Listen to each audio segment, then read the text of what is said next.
Ok. Bonjour. Bonjour. Est-ce que vous pouvez vous présenter en quelques mots?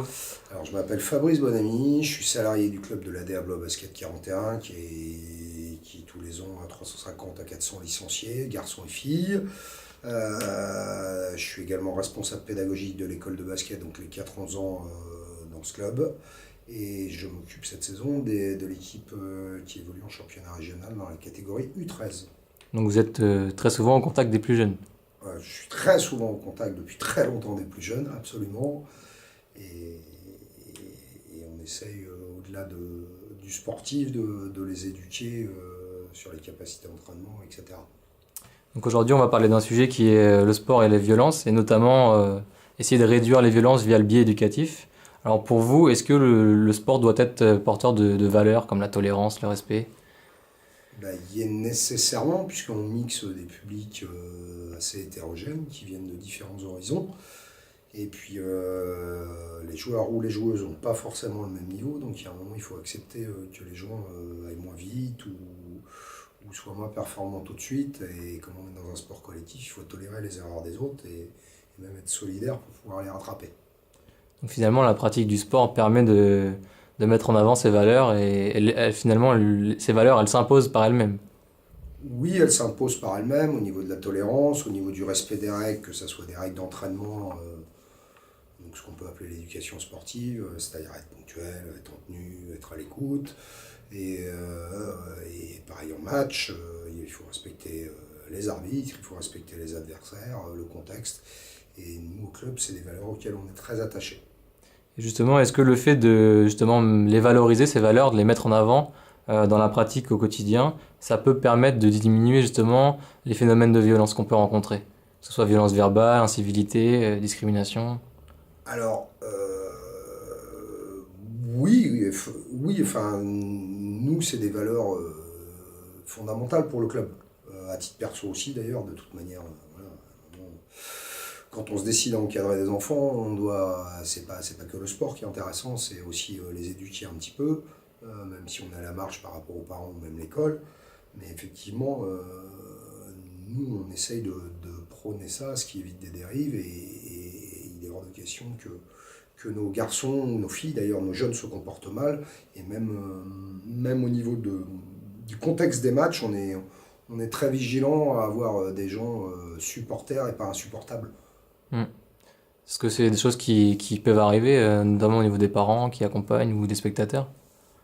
Ça arrive, après, sans vouloir focaliser sur le football, je crois que le basket est pas trop touché par ça. Après, il peut arriver qu'il y ait un abruti dans une salle, mais en général, on fait ce qu'il faut pour que ça se passe bien, dans un premier temps de manière pédagogique. Et si pédagogiquement les gens ne comprennent pas, eh bien, on utilise ce qui est en notre pouvoir, c'est-à-dire que dans l'absolu, on peut obliger quelqu'un à sortir de la salle s'il n'a pas le bon comportement avec les jeunes arbitres ou avec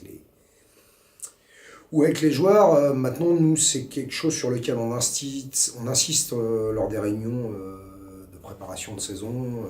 On le rappelle sans cesse aux parents et s'il faut, on intervient. Nos responsables de salle sont formés pour ça. Ils savent ce qu'ils ont à faire parce qu'on ne veut pas qu'il y ait de dérive, quoi. Les gamins sont là pour jouer et s'éclater. Donc il est hors de question qu'il y ait des ânes qui profèrent des choses inutiles et idiotes dans une salle.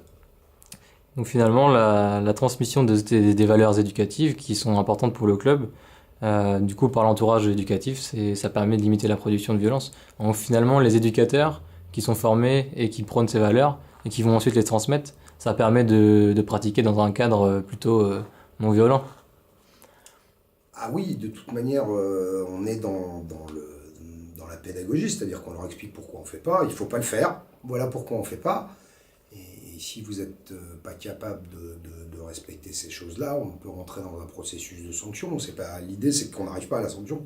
L'idée, c'est que ça vienne de même, mais qu'on n'ait pas de comportement antisportif, voire avec des dérives violentes. Ce qui arrive assez rarement. On est un sport relativement protégé par rapport à ça, ce qui n'empêche pas que ça arrive, hein. Voilà, mais nous, encore une fois, les dirigeants du club et les éducateurs sont extrêmement vigilants et Et nos joueurs qui n'ont pas le bon comportement, ils ont beau être des bons joueurs, ils vont s'asseoir. Et est-ce que vous pouvez me donner un exemple une manière de leur transmettre, par exemple, une valeur en particulier, ou que ce soit par la pratique, ou même par le coaching, ou je sais pas. Il peut arriver que des joueurs s'énervent après l'arbitrage, par exemple, parce que sentiment d'injustice, et nous, systématiquement, ils doivent aller s'excuser auprès de l'arbitre au plus tard, à la fin du match. C'est des fois fait à contre-cœur, mais c'est fait et ça permet de revenir,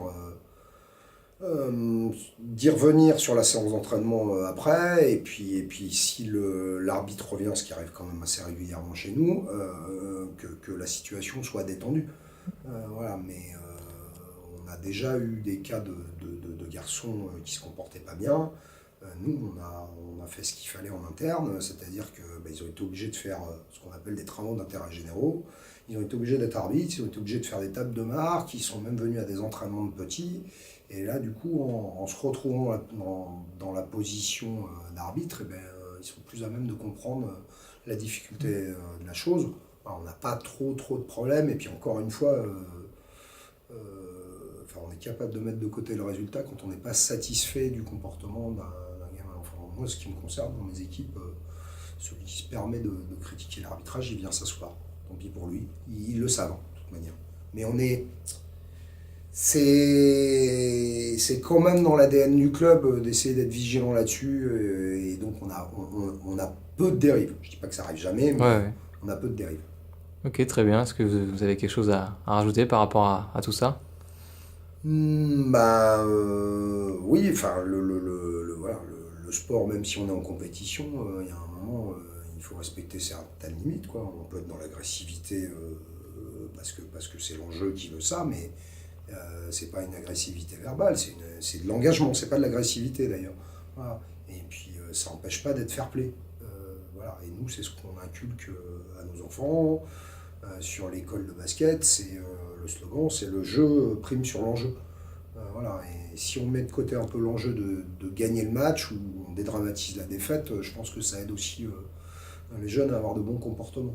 En tout cas, des comportements attendus dans un cadre sportif classique, on va dire. D'accord. Merci. Merci. Merci. C'est bon, ça te va? Parfait.